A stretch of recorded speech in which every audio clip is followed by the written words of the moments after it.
오늘 말씀은 사도행전 2장 42절에서 47절까지의 말씀이 되겠습니다. 사도행전적인 가정교회라는 제목으로 오늘은 김은영 선교사님께서 말씀 전해주시겠습니다. 우리가 말씀 듣는 가운데 큰 은혜 받는 여러분과 또 제가 되시고 또 말씀 듣고 꼭 실천하는 우리 모두가 되기를 간절히 소망합니다. 하나님께서 오늘 우리에게 주시는 말씀 사도행전 2장 42절로 47절 말씀까지 우리 교독하도록 하겠습니다. 제가 42절 읽고 여러분들 43절 읽고 이렇게 교독할게요. 저희가 사도의 가르침을 받아 서로 교제하며 떡을 떼며 기도하기를 전혀 힘쓰니라.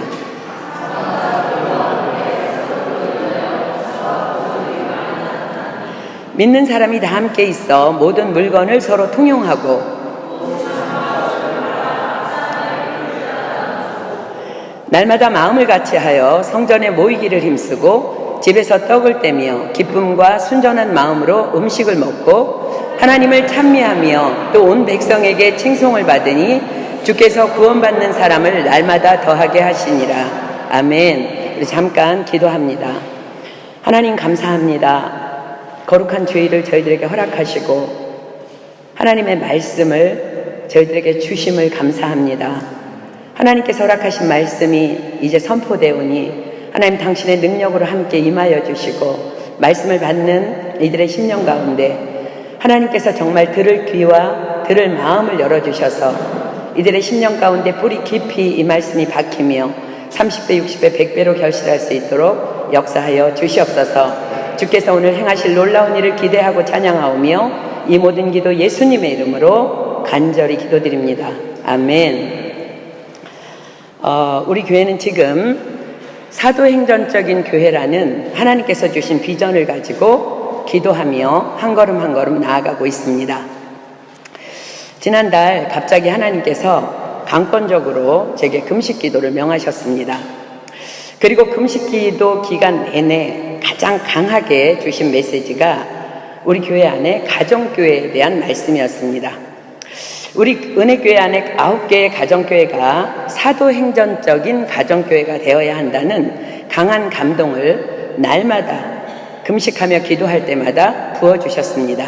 그래서 목사님께서 미주 국제총회에 참석하는 기간 동안 비어있는 그 바로 오늘의 예배를 통해 또 이제 이때가 되어야 모든 리더들이 이제 돌아오는 시기이기 때문에 이 말씀의 선포를 위해서 계속해서 준비하며 기도해 왔습니다. 그러므로 오늘의 말씀은 제 개인의 어떤 사상이나 그런 것들이 섞이지 않은 교회를 향한 개인의 소망이 결코 섞이지 않은 전적으로 하나님께서 직접 여러분들에게 말씀하시는 말씀임을 기억하시고 말씀을 온전히 받으시기를 예수님의 이름으로 부탁드립니다. 우리가 매주 토요일마다 드려지는 토요 기도 때마다 올려지고 있는 기도 제목이기 때문에 여러분들 모두가 사도행전적인 교회가 어떠한 교회인지에 대한 10가지 항목을 거의 다 외우고 있을 줄 믿습니다. 혹 못 외운 분들을 위해서 다시 한번 우리 점검해 보겠습니다. 우리 스크린 올렸죠? 사도행전적인 교회는 첫째, 약속하신 성령을 기다리며 전혀 오로지 기도에 힘쓰다가 성령으로 세워지는 교회입니다. 두 번째, 모이기에 힘쓰는 교회입니다. 세 번째, 모일 때마다 기적과 이적과 표적이 일어나는 교회입니다. 네 번째, 거룩하고 순결하고 깨끗한 교회입니다. 다섯 번째, 환난과 핍박 중에도 복음이 전해지는 교회입니다. 여섯 번째, 평신도가 사역하는 교회입니다.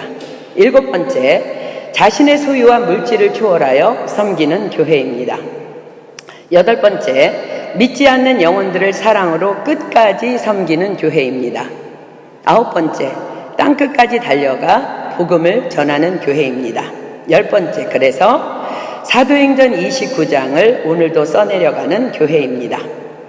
우리 교회 공동체의 비전이 이런 사도행전적인 교회가 되는 것이라면 당연히 성전된 우리 개인 한 사람 한 사람의 비전도 이와 동일해야 하는 것은 지극히 당연한 일인 것입니다. 먼저 여러분 개인에게 질문합니다. 여러분은 날마다 이런 사도행전적인 교회가 되기 위해서 이렇게 몸부림치며 살아가고 있습니까? 예수님께서는 죽으시고 3일 만에 부활하신 후에 승천하시면서 이렇게 당부하셨습니다. 누가복음 24장 49절입니다. 볼지어다 내가 내 아버지의 약속하신 것을 너희에게 보내리니 너희는 위로부터 능력을 입히올 때까지 이 성에 유하라. 사도행전은 동일한 말씀을 이렇게 또 기록합니다. 사도행전 1장 4절에서 5절입니다. 사도와 같이 모이사 저희에게 분부하여 가라사대 예루살렘을 떠나지 말고 내게 들은 바 아버지의 약속하신 것을 기다리라. 요한은 물로 세례를 베풀었으나 너희는 몇 날이 못되어 성령으로 세례를 받으리라 하셨느니라. 그렇습니다. 예루살렘을 떠나지 말고 곧 교회 공동체를 떠나지 말고 약속하신 성령을 기다리라 하십니다. 언제까지라는 기한도 없습니다. 그냥 기도하며 기다리라 하십니다. 그러면 너희에게 성령이 임할 것이며 너희는 그 성령의 권능을 입고 그리스도의 증인이 될 것이라 하셨습니다. 사도행전 1장 7절로 8절은 말씀하십니다. 가라사대 때와 기한은 아버지께서 자기의 권한에 두셨으니 너희의 알 바 아니요 오직 성령이 너희에게 임하시면 너희가 권능을 받고 예루살렘과 온 유대와 사마리아와 땅끝까지 이르러 내 증인이 되리라 하시니라. 이 말씀을 받은 제자들도 예수님을 따르던 여인들도 또 다른 예수님을 따르던 사람들도 무슨 말씀인지 잘 이해가 되지 않았지만 예수님께서 그리 말씀하셨기에 다만 그분만을 신뢰하며 예루살렘을 떠나지 아니하고 마가의 다락방에 모여서 그들은 전혀 오로지 기도에 힘썼습니다. 그러던 어느 날, 그날은 오순절 날이었습니다. 모여 기도하던 그 다락방에 그 약속하신 성령님께서 권능으로 임하셨습니다. 그리고 그들은 아무도 그들에게 그리하라 하지 않았음에도 불구하고 너무나 자연스럽게 이런 교회 공동체를 이루며 복음을 위해 달려가기 시작합니다. 자, 우리가 읽은 본문이 그들이 모인 그 교회 공동체의 모습입니다. 자, 다시 봅니다. 저희가 사도의 가르침을 받아 서로 교제하며 떡을 떼며 기도하기를 전혀 힘쓰니라. 사람마다 두려워하는데 사도들로 인하여 기사와 표적이 많이 나타나니 믿는 사람이 다 함께 있어 모든 물건을 서로 통용하고 또 재산과 소유를 팔아 각 사람의 필요를 따라 나눠주고 날마다 마음을 같이하여 성전에 모이기를 힘쓰고 집에서 떡을 떼며 기쁨과 순전한 마음으로 음식을 먹고 하나님을 찬미하며 또 온 백성에게 칭송을 받으니 주께서 구원받는 사람을 날마다 더하게 하시니라. 이것이 바로 성령으로 세워진 초대교회이며 또한 사도행전적인 교회의 모델입니다.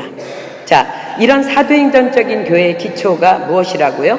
그렇습니다. 전혀 오로지 기도에 힘쓰는 것입니다. 여러분 개인에게 다시 질문합니다. 사랑하는 여러분은 날마다 전혀 오로지 기도에 힘쓰고 있습니까?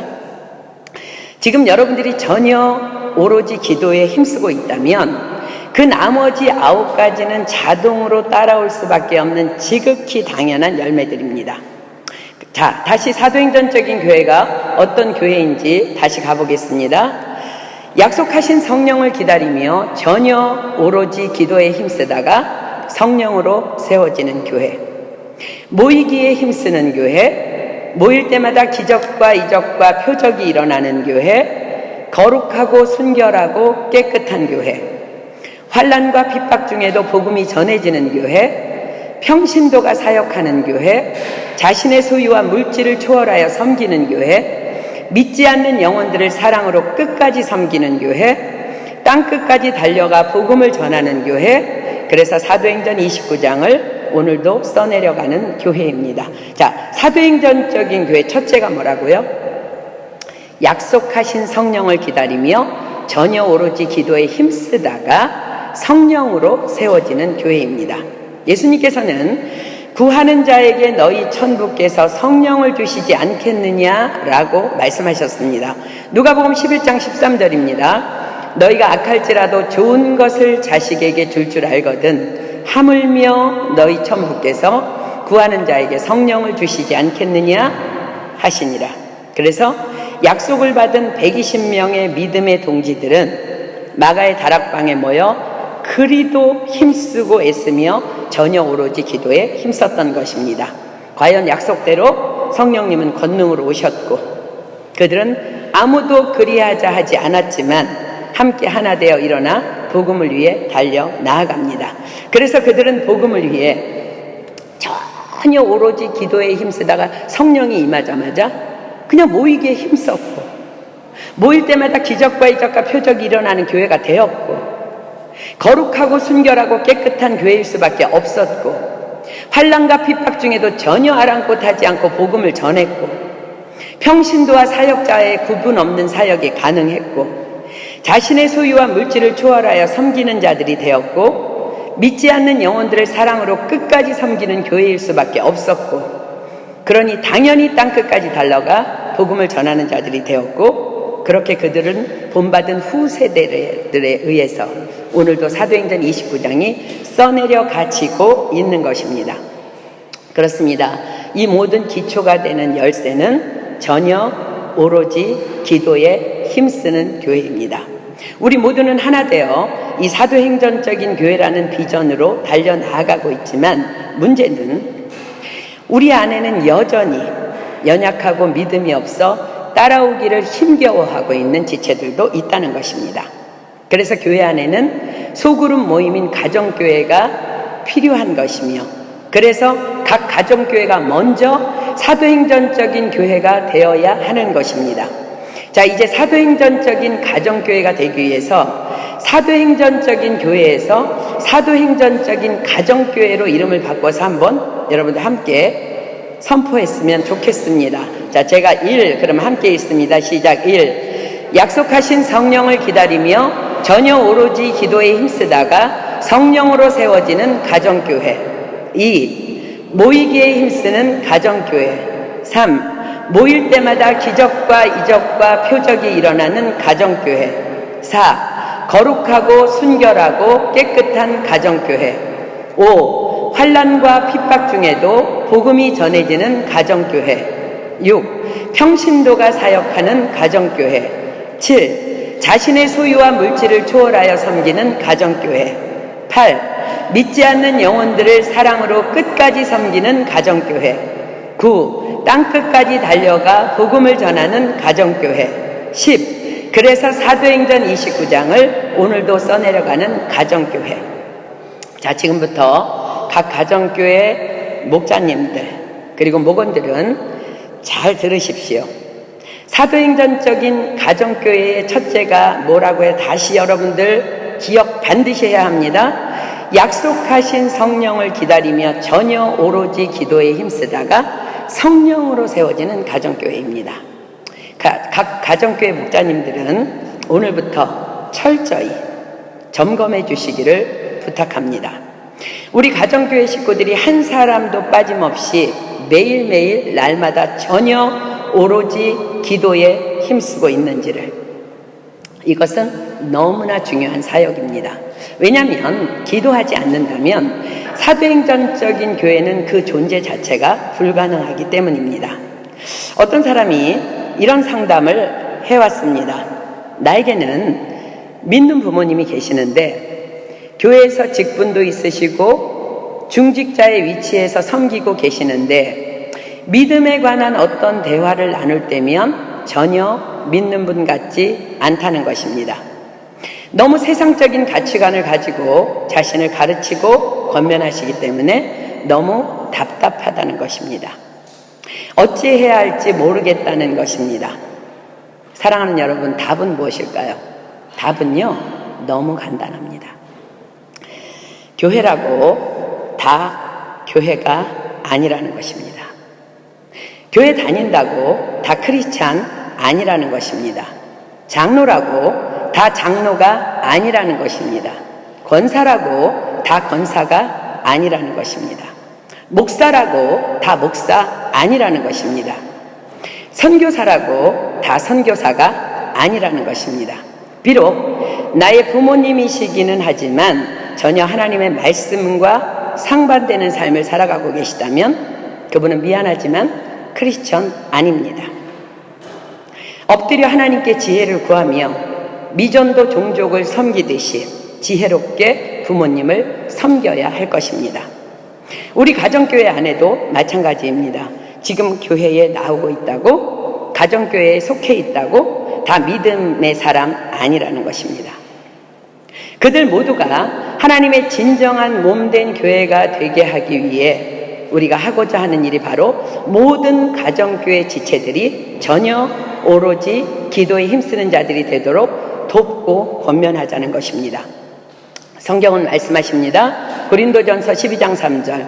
그러므로 내가 너희에게 알게 하노니 하나님의 영으로 말하는 자는 누구든지 예수를 저주할 자라 하지 않고 또 성령으로 아니하고는 누구든지 예수를 주시라 할 수 없느니라. 고린도전서 2장 10절이 말씀하십니다. 오직 하나님이 성령으로 이것을 우리에게 보이셨으니 성령은 모든 것, 곧 하나님의 깊은 것이라도 통달하시느니라. 그렇습니다. 믿음이 없는 자도 기도하면 성령 받아 믿음의 사람이 될 것이며 믿음이 있는 자는 더욱 성령으로 충만하여 다만 복음으로 살아가다가 결국 약속하신 세계 모든 민족 위에 뛰어난 자의 축복을 차지하게 될 것입니다. 그래서 우리는 약속하신 성령을 기다리며 전혀 오로지 기도에 힘써야 하는 것입니다. 예수님께서는 분명히 구하는 자에게 성령을 주시지 않겠느냐 약속하셨습니다. 그리고 각 가정교회를 향해 강하게 기도해야 함을 선포하라 하셨습니다. 한 사람도 빠짐없이 다 전혀 오로지 기도에 힘쓰는 가정교회가 되라 하셨습니다. 사랑하는 여러분, 이것은 하나님 아버지의 우리를 향하신 명령이며 우리 교회를 향한 그분의 소원이십니다. 각 목자님들께 다시 한번 더 부탁드립니다. 날마다 목원들이 기도에 힘쓰고 있는지를 반드시 점검해 주십시오. 서로 함께 사는 길입니다. 겟세마네 동산에서 예수님께서는 깊은 통곡과 눈물로 십자가를 지시기 전 기도하셨습니다. 그러나 제자들은 예수님의 함께 기도하자는 명령을 받았음에도 졸고 또 졸며 이젠 거의 잠에 취한 상태에서 해롱거립니다. 왜 제자들은 그러했을까요? 제자들은 바로 앞에 일어날 일을 몰랐기 때문입니다. 제자들은 예수님께서 곧 십자가를 지셔야만 했음을 몰랐기 때문입니다. 만약 제자들이 그것을 알았다면 그들은 결코 졸거나 자지는 않았을 것입니다. 예수님과 함께 부르짖어 기도하며 그 고통에 분명히 동참했을 것입니다. 사랑하는 여러분, 만약 여러분들이 지금 고난 중에 있다면 이런 기도에 대한 말씀을 굳이 듣지 않아도 부르짖어 기도할 수밖에 없을 것입니다. 그런데 문제는 지금 아무런 내어달려야만 할 그 급한 문제가 없는 자들이 문제입니다. 그런데 그러한 자들에게 질문합니다. 여러분은 여러분의 앞날을, 아니 바로 내일 무슨 일이 일어날지를 여러분들 알고 있습니까? 과연 알고 있습니까? 그렇지 않습니다. 그래서 예수님께서는 쉬지 말고 기도하라 하셨고 시험에 들지 말게 깨어 기도하라 하신 것입니다. 기도하는 사람은 기도하지 않는 사람이 만난 동일한 고난을 놀랍게도 넉넉히 이길 수 있습니다. 왜냐하면 기도하는 자들의 영은 하나님께 열려있기 때문에 이 모든 것들은 다 하나님의 절대 주권 안에 있음을 인정하는 믿음을 소유하게 되기 때문입니다. 자, 요한복음 14장 26절이 말씀하십니다. 보혜사 곧 아버지께서 내 이름으로 보내실 성령 그가 기도하는 자들에게 너희에게 모든 것을 가르치시고 내가 너희에게 말한 모든 것을 생각나게 하시리라. 그렇습니다. 성령님께서 기도하는 자들의 영을 붙잡고 계십니다. 그러나 기도하지 않는 자들은 하나님을 향한 영이 가로막혀 있기 때문에 고난 앞에서 당황하며 좌절하며 근심하며 두려워하며 자빠져 버립니다. 그러나 보십시오. 동일한 고난 앞에서 고민하고 슬퍼하고 원망한다고 달라지는 것은 아무것도 없습니다. 그러나 고난 앞에서 감사와 하나님을 인정하는 믿음을 보인다면 하나님께서는 영광을 받으시고 그 모든 것들을 합력하여 선을 이루도록 역사해 주실 것입니다.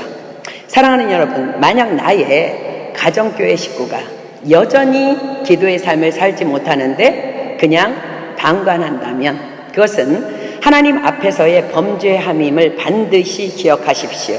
하나님께서는 내 이웃을 내 몸과 같이 사랑하라 하셨습니다. 이것은 성경 전체에 담긴 율법과 선지자의 가르침의 핵심입니다. 사랑한다면 모든 좋은 것을 함께하는 것은 당연한 것입니다. 여러분들은 가정교회의 한 식구로 그리스도 안에서 사랑의 끈으로 서로 묶인 사랑의 공동체입니다. 카톡 기도방을 따로 만들어서라도 서로 전혀 기도에 힘쓰는 자들이 되어 날마다 각 개인이 성령으로 세워지는 교회가 되도록 서로 격려하며 위로하며 돌보는 사도행전적인 가정교회가 되기를 예수님의 이름으로 축복합니다. 자, 두 번째는 모이기에 힘쓰는 가정교회입니다. 왜냐하면 믿음은 들음에서 나며 들음은 그리스도의 말씀으로 말미암기 때문입니다. 로마서 10장 17절이 기록합니다. 그러므로 믿음은 들음에서 나며 들음은 그리스도의 말씀으로 말미암았느니라. 교회에서 있는 일주일에 3번의 공식 예배에 아무도 빠짐없이 다 나오기를 서로 권면하며 힘써야 합니다. 예수님은 포도나무이시며 우리는 가지입니다. 당연히 가지는 나무에 붙어 있어야 열매를 맺을 수 있습니다. 교회는 머리 되신 그리스도 예수님의 몸입니다. 우리는 그분께 바싹 붙어 있어야 합니다. 나무에서 분리된 가지는 곧 말라 비틀어져 땅에 버림이 될 것이기 때문입니다. 또한 교회의 공식 예배를 제외하고 여러분들은 또 더 모여야 합니다. 모여서 기도에 대한 간증과 들은 말씀에 대한 간증과 삶의 현장에서의 간증을 나누십시오. 일주일에 한 번은 모이기에 힘쓰십시오. 주일 예배 전이든지 화요일 밤 성경 공부가 끝난 후든지 토요일 기도 모임 이후든지 교회 공식 모임 이후의 시간들을 활용하면 따로 시간을 내지 않아도 되기 때문에 어렵지 않을 것입니다. 만약 부득이한 일이 있다면 적어도 2주에 한 번 이상은 반드시 모여서 말씀을 나누며 기도 제목을 나누며 전도 대상자들을 위한 중보 기도를 나누십시오. 이것은 하나님의 명령이십니다. 다 모일 수 있는 날을 어리석게 기다리지 마십시오. 1년이 지나도 절대 못 모입니다. 단 2명만 모일 수 있다 하더라도 약속된 시간에 반드시 모이십시오. 그래서 동일하게 말씀을 나누고 기도를 나누고 또 참석하지 못한 지체들을 위해서 중보기도 하십시오. 이번 여름에 아주 많은 지체 한국에 들어가 있었습니다. 만약 이렇게 많은 사람들이 빠지고 없다는 이유로 교회의 공식 예배를 없앤다면 그것은 더 이상 교회 아닙니다. 여름 내내 저는 단 한 영혼이라도 이 말씀을 듣고 변화되고 회복되고 또 성장되기를 원하는 동일한 마음으로 화요 성경 공부를 쭉 준비해 왔습니다. 가정교회도 그리해야 합니다. 단 2사람만 모일 수 있다 할지라도 약속한 시간에 반드시 모이십시오. 둘은 공동체의 완전수입니다. 전도서 4장 9절이 말씀하십니다. 2사람이 한 사람보다 나음은 저희가 수고함으로 좋은 상을 얻을 것입니다. 마태복음 18장 20절이 말씀하십니다. 2-3사람이 내 이름으로 모인 곳에는 나도 그들 중에 있느니라. 그렇습니다. 단 2이라도 모이기에 반드시 힘써야 합니다. 그곳에 주님께서 오셔서 상 주실 줄 믿습니다. 3번째는 모일 때마다 기적과 이적과 표적이 일어나는 가정교회입니다. 그렇습니다. 예수님께서 분명히 약속하셨습니다. 2-3사람이 내 이름으로 모인 곳에는 나도 그들 중에 있느니라. 주께서 왜 우리의 모임 중에 계실까요? 당연히 회복과 치유와 구원의 축복을 주시기 위함입니다. 히브리서 11장 6절 보겠습니다. 믿음이 없이는, 가족교회 모일 때 믿음으로 모이십시오. 믿음이 없이는 기쁘시게 못하나니 하나님께 나아가는 자는 반드시 그가 계신 것과 또한 그가 자기를 찾는 자들에게 상 주시는 이심을 믿어야 할지니라. 그렇습니다. 모이기에 힘쓸 때 여러분들이 반드시 믿어야 할 것은 그곳에 주님이 반드시 임재하실 것이며, 그렇게 모인 여러분들에게 치유와 기적과 회복의 기적들의 상을 주실 것임을 믿어야 합니다. 저는 확신합니다. 여러분들이 가정교회로 모일 때마다 치유와 기적과 표적이 반드시 따르게 될 것입니다. 그래서 간증하게 될 것입니다. 네 번째는 거룩하고 순결하고 깨끗한 가정교회입니다. 사랑하는 여러분, 하나님께서는 먹든지 마시든지 무엇을 하든지 다 하나님의 영광을 위하여 하라 하셨습니다. 여러분들에게 부탁합니다. 세상적인 즐거움을 위해서 가정교회를 이용하지 마십시오. 가정교회는 말 그대로 교회입니다. 교회는 거룩해야 합니다. 교회는 깨끗해야 합니다. 교회는 순결해야 합니다. 복음을 위해, 중보기도를 위해, 간증을 위해, 영혼을 살리기 위해 가정교회는 다만 그 목적으로만 모여야 합니다. 그럴 때 전도되어 온 새로운 가정교회 식구가 그 모임에 참석했을 때 그곳에서 주님을 만나게 될 것입니다. 회복과 치유의 역사가 일어날 것입니다. 다섯 번째는 환난과 핍박 중에도 복음이 전해지는 가정교회입니다. 때로는 가정교회가 위기를 만날 수도 있습니다. 가정교회 안에서 분열의 영이 설칠 수도 있습니다. 좋은 현상입니다. 악한 영을 사랑으로 진멸시킬 수 있는 아주 멋진 기회입니다. 그럴수록 더 모이기에 힘쓰십시오. 사랑으로 허물을 덮으며 서로를 위해 기도하며 더 따뜻하게 안아주십시오. 사단은 떠날 것이며 더 견고한 복음의 뿌리가 우리 가정교회 안에 깊이 뿌리 박히게 될 것입니다. 여섯 번째는 평신도가 사역하는 가정교회입니다. 어제 우리 토요기도 모임 통해서 말씀을 들었던 조정민 목사님 교인 중에 어떤 사람이 목사님께 이런 질문을 해왔답니다. 목사님은 날마다 우리에게 목사든 평신도이든 동일하게 복음의 삶을 사명으로 여기고 살아가야 할 것을 말씀하시는데, 한마디로 우리 보고 돈 내고 목사처럼 살아가라는 말이죠. 농담처럼 들리는 말 같지만 사실은 그것이 진리입니다. 목사나 사역자들은 세상 속에 들어가 있지 않습니다. 세상에서 싸우고 있는 성도들을 교회 공동체 안에서 복음의 삶을 살아낼 수 있도록 돕는 것이 바로 사역자들의 사명입니다. 목자는 양 새끼를 낳을 수 없습니다. 왜냐하면 목자는 양이 아니기 때문입니다. 양 새끼는 양만이 낳을 수 있습니다. 그러나 만약 양에게 목자가 없다면 그들은 악한 짐승들로부터 보호받을 수 없을 것이며, 그로 인해 푸른 초장도 또 양새끼를 낳는 일도 불가능해질 것입니다. 그렇습니다. 목사나 풀타임 사역자는 세상에 속한 성도들을 어떻게 하면 하나님의 사람으로 능력 있는 삶을 세상에서 살아낼 수 있을지를 돕고 돌보는 자들입니다. 그렇습니다. 그래서 실제적인 복음의 삶은 평신도들이 살아내야만 열매를 거두는 것입니다. 그렇습니다. 그래서 평신도들이 사역하는 교회가 진정한 주님의 교회인 것입니다. 우리 모든 가정교회가 평신도가 복음의 일꾼이 되어서 전도하고 사역하는 사도행전적인 가정교회가 되기를 예수님의 이름으로 축복합니다. 일곱 번째, 자신의 소유와 물질을 초월하여 섬기는 가정교회입니다. 디모데전서 6장 7절로 8절이 기록합니다. 우리가 세상에 아무것도 가지고 온 것이 없음에 또한 아무것도 가지고 가지 못하리니 우리가 먹을 것과 입을 것이 있은즉 족한 줄로 알 것이니라. 우리는 세상에 나올 때 아무것도 가지고 온 것 없습니다. 그 누구도 팬티도 입고 나오지 않았습니다. 팬티도 없이 벌거벗고 엄마 뱃속에서 나왔습니다. 그리고 생을 마치고 주님께로 돌아갈 때 또한 아무것도 가지고 가지 못할 것입니다. 성경은 말씀하십니다. 우리가 먹을 것과 입을 것이 있은즉 족한 줄로 알 것입니다. 지금 내게 먹을 것이 있고 입을 것이 있다는 것, 그럼 이것이 어디로부터 온 것일까요? 그렇습니다. 바로 주님께로부터 온 것입니다.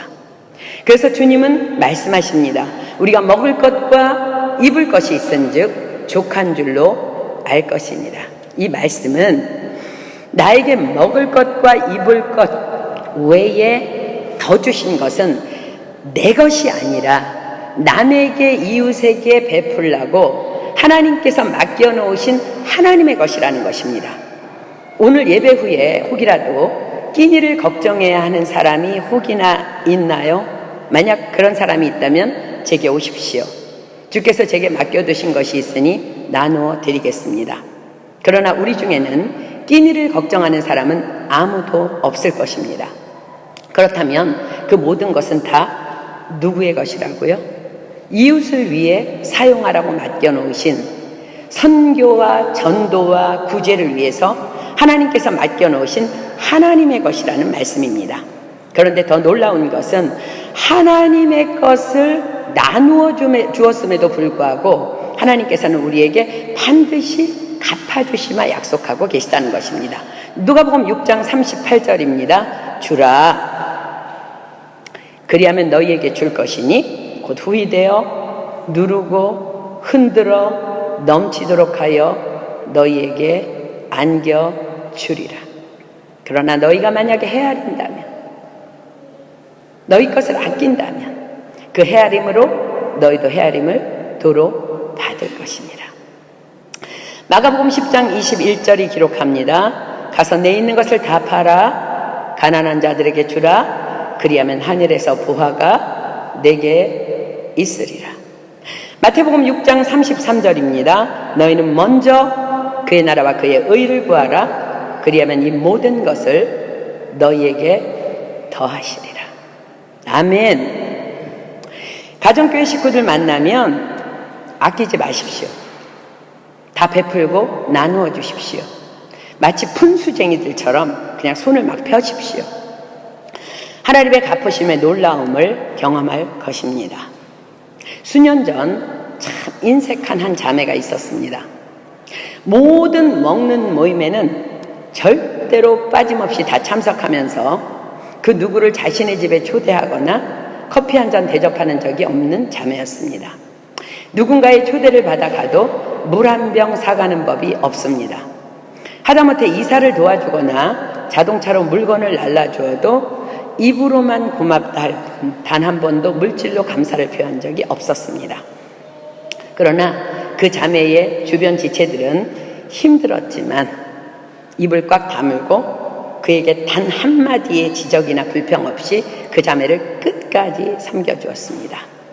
결국 그 자매는 TD를 통해서 큰 은혜를 받았고 성령을 체험한 그 딸은 본격적으로 나누고 퍼붓는 삶의 주인공이 되었습니다. 무엇이든지 자신이 먼저 베풀고 나누며 실제적으로 삶이 많이 궁핍했던 자매였습니다. 그런데 결국 그 선행이 부모님의 사업의 축복으로 이어지면서 많은 것들로 베풀고 또 베풀다가 귀국해서 지금은 서울에서 참 넘치는 풍요를 누리면서 살아가고 있습니다. 제가 한국에 가면 제가 가장 많은 용돈을 쥐어주는 자매이기도 합니다.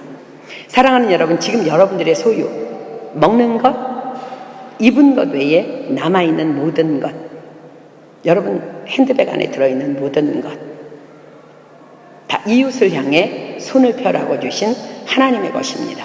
이것이 바로 달란트 비유입니다.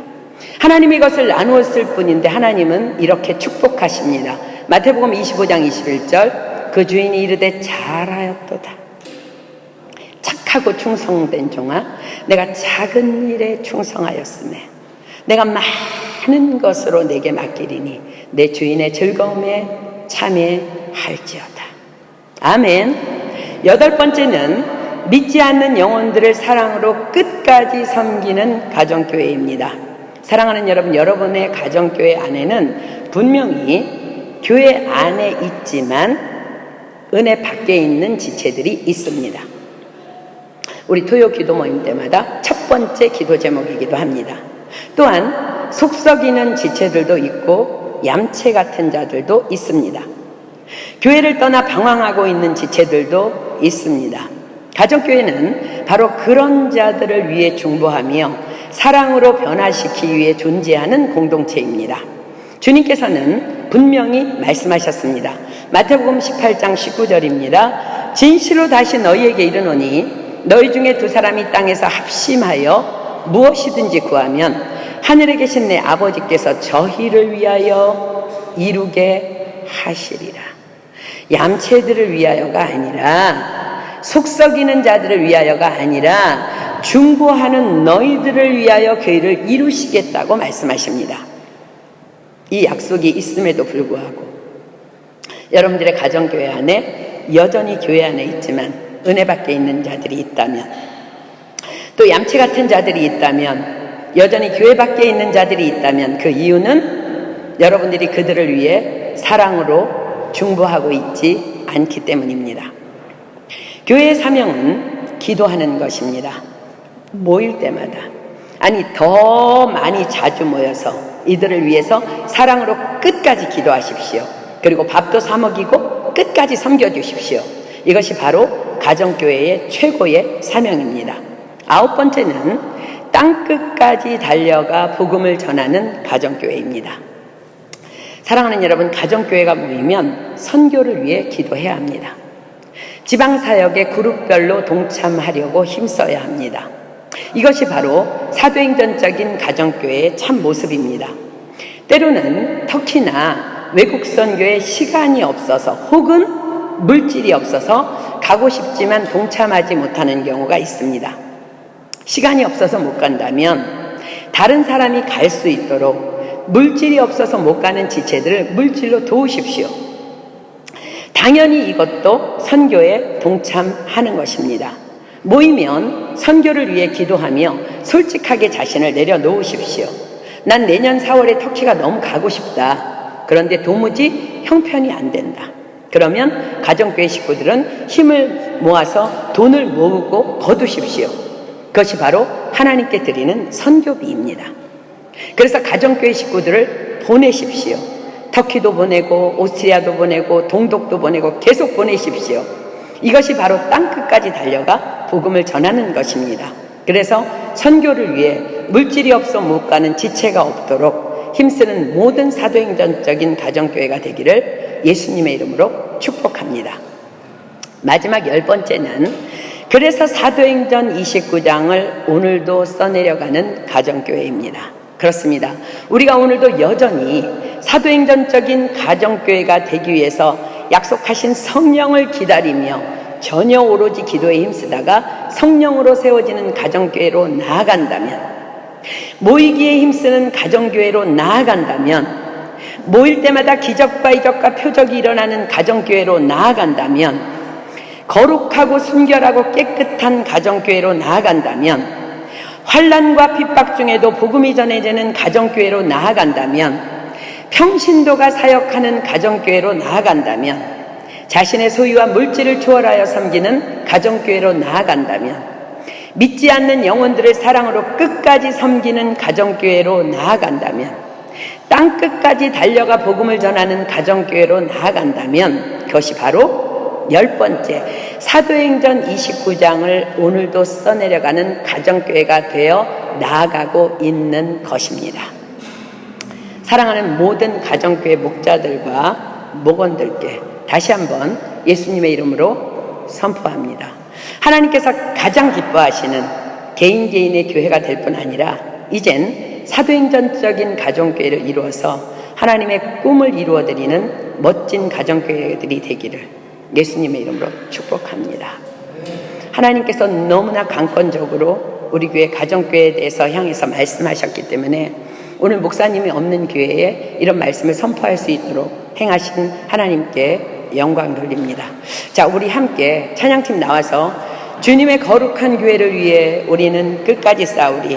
우리 정말 믿음으로 정말 사도행전적인 가정교회가 되기 위해서, 또 사도행전적인 우리 교회 전체 공동체가 되기 위해서, 사도행전적인 개인의 교회가 되기 위해서 오늘 이 찬양을 하면서 정말 사도행전적인 교회가 내가 되기를 원합니다. 내가 그렇게 하겠습니다. 그래서 오늘도 사도행전 29장을 써내려가는 내가 되며 우리 공동체가 되며 우리 가정교회가 되기를 소망합니다 하는 마음으로 함께 찬양하고 하나님 앞에 기도하며 하나님 앞에 영광 돌리면 좋겠습니다. 주님의 거룩한 세례를 위해 우리는 끝까지 싸우니 영광의 주님의 부르심 따라 발걸음 멈추지 않으니 때로는 감당하기 힘든 시련이 와도 두려지 두려지 않으리. 이 땅을 향한 주님의 마음을 알기에 우리면 따라가리. 주님의 나라 위하여 내 삶을 사용하셔서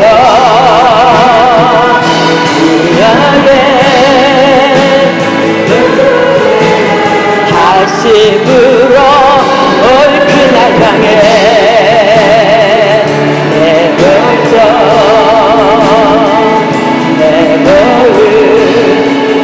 까지 나 모두 드리리. 다시 한번 고백합니다.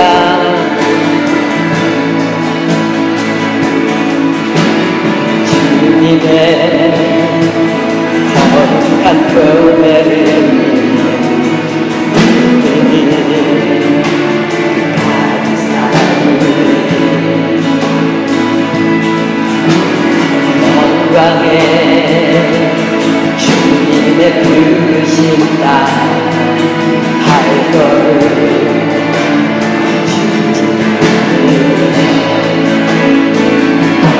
때로는 감당하기 힘든 시련이 와도 끝까지 포기하지 않으리. 이 땅을 향한 주님의 마음을 알기에 나는 주님 마음 따라가리. 주님의 나라 위하여 내 삶을 사용하셔서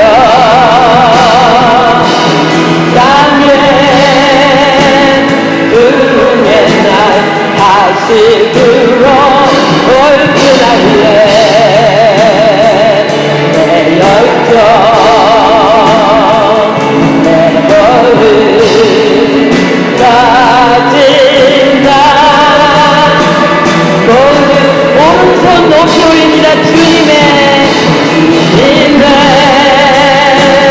나라 위하여 내 삶을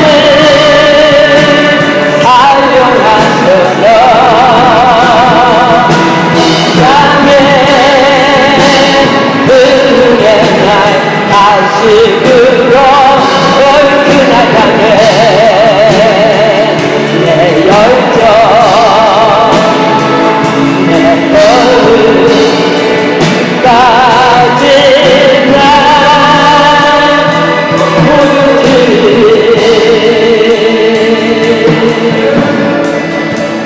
결단하십니까? 이 시간 다 눈 감습니다. 초대교회가 사도행전적인 교회로 살아갈 때 성경이 기록합니다. 구원받는 자의 수가 날마다 더해가니라. 우리 개인이, 우리 교회 공동체가, 우리 각 가정교회들이 전혀 오로지 기도에 힘쓰다가 날마다 우리는 성령으로 세워지는 교회가 되어야 합니다. 여러분들이 그렇게 할 때 모이기에 힘쓰는 것은 너무나 당연한 일이 됩니다. 그리고 모일 때마다 기적과 표적과 이적이 일어나는 것은 너무나 당연한 일입니다. 거룩하고 순결하고 거룩한 정말 깨끗한 교회가 되는 것은 너무나 지극히 당연한 것입니다. 환난과 핍박 중에도 복음이 전해지는 교회, 평신도들이 사역하는 교회, 자신의 물질과 소유를 초월하여 섬기는 교회, 믿지 않는 영혼들을 사랑으로 끝까지 돌보는 교회, 땅끝까지 달려가 복음을 전하는 교회. 그래서 사도행전 29장을 오늘도 써내려가는 교회를 하나님께서 우리 교회가 되라고 지금 이 시간 하나님께서 우리에게 개인에게 가정교회에게 우리 교회 공동체에 말씀하고 계십니다. 사랑하는 여러분, 오늘 하나님의 음성을 들으십시오. 귀 있는 자들은 들으십시오. 우리는 모이기에 힘써야 합니다. 전혀 오로지 기도에 힘써야 합니다. 그럴 때 여러분 개인이 다윗처럼 하나님의 마음에 합한 자로 개인도 준비될 것이며 깨끗하고 순결하여 하나님 쓰심에 합당한 그릇으로 준비될 것이며 하나님의 임재 안에서 그렇게 나아가다가 하나님께서 약속하신 신명기 28장 1절의 축복을 여러분 개인이 우리 교회 공동체가 각 가정교회가 다 받아 누리게 될 줄 믿습니다. 이 시간 우리 주님 앞에 기도합시다. 하나님, 전혀 오로지 기도에 힘쓰는 우리가 되게 하여 주시옵소서.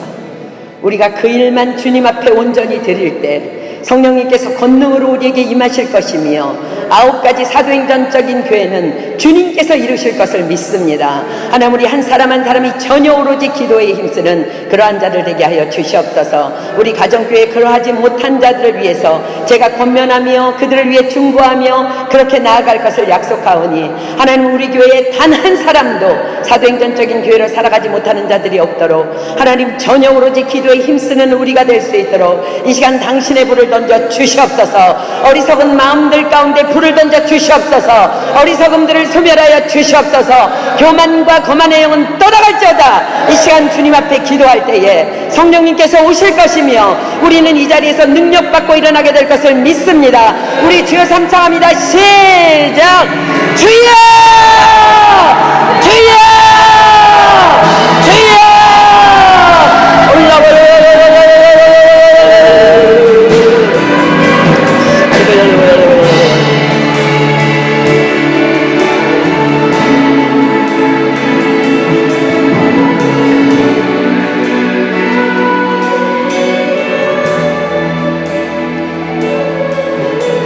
주님의 나라 위하여,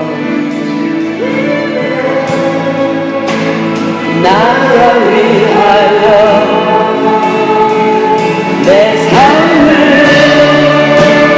사용하소서. 땅에 은혜나 아식으로 얼큰하 향해 내 열정 내 열을 가지나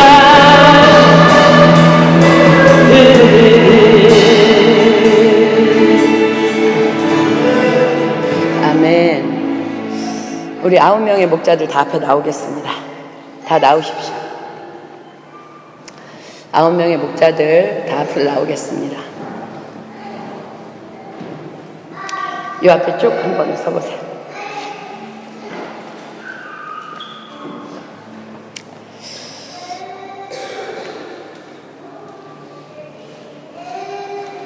이 사람들이 돈 내고 목사처럼 사는 사람들입니다. 또 지금까지 못했다 할지라도 지금부터 그런 삶을 살아낼 것입니다. 고생이 좀 많겠지만 여러분들도 달달 볶을 것이지만 우리 이들을 위해서 한번 축복했으면 좋겠습니다. 우리 다 손을 펴서 주께 힘을 얻고 그 마음에 시온의 대로가 있는 다 우리 목자들 손잡고 오늘 정말 사도행전적인 가정교회가 되기 위해서 우리 목자들 손잡고 우리 결단하는 마음으로 우리의 축복을 받고 여러분들도 옆에 손잡은 사람들을 향해서도 축복했으면 좋겠습니다. 주께 힘을 얻고 힘을 얻고 그 마음에 시온에 들어가 있는 그대는 하나님의 축복의 사랑이죠. 주님 그대를 너무 기뻐하시죠. 주의 집에 거하기를 사모하며 항상 찬송하는 그대는 하나님의 축복의 사랑이죠. 주님 그대를 너무 사랑하시죠. 그대 섬기는 아름다운 찬송 그대 헌신은 향기로 울리도 그대가 받는 땅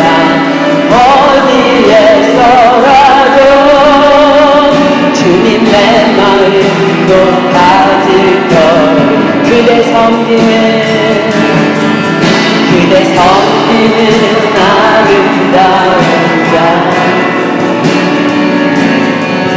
그대 헌신은 향기로 울리도 그대가 받는 땅 어디에서라도 주님의 이름 높아질 거예요. 기도합니다. 하나님 감사합니다. 우리 교회 공동체를 사도행전적인 교회가 되라고 강권적으로 부르시고 또 이렇게 9명의 목자들을 세우셔서 사도행전적인 가정교회가 되라고 오늘 명하여 주셔서 감사합니다. 때로는 주님을 위해서 일하고 싶지만 무엇을 어떻게 해야 할지 몰라서 주저앉아 있었던 때도 있었던 것을 고백합니다. 그러나 오늘 주님 우리와 같이 말씀하여 주셨사오니 이 9명의 목자들에게 기름 부어주시고 하나님의 능력을 더딥혀 주셔서 하나님께서 맡겨주신 사명 정직하고 순결한 영으로 잘 감당하게 하셔서 이들 까닭에 전 세계 열방이 주님 앞에 돌아오는 놀라운 일들이 이들이 섬기는 가정교회를 통해서 이들이 섬기는 교회 공동체를 통해서 이들이 속한 가정을 통해서 이들이 정말 몸담고 있는 직장과 학업과 가정을 통해서 하나님께서 홀로 영광 받으시는 놀라운 사건들이 오늘부터 일어나게 될 것을 믿습니다. 하나님 먼저 전혀 오로지 기도에 힘쓰는 우리 목자들 되게 하여 주시고 목원들을 그렇게 격려하는 자들 되게 하여 주셔서 하나님 우리가 하나님의 음성을 날마다 들으며 주님 까닭에 주님 앞에 영광 돌리며 달려나갈 수 있는 우리 모든 목자들과 목원들 다 될 수 있도록 역사하시고 기름 부어 주시옵소서.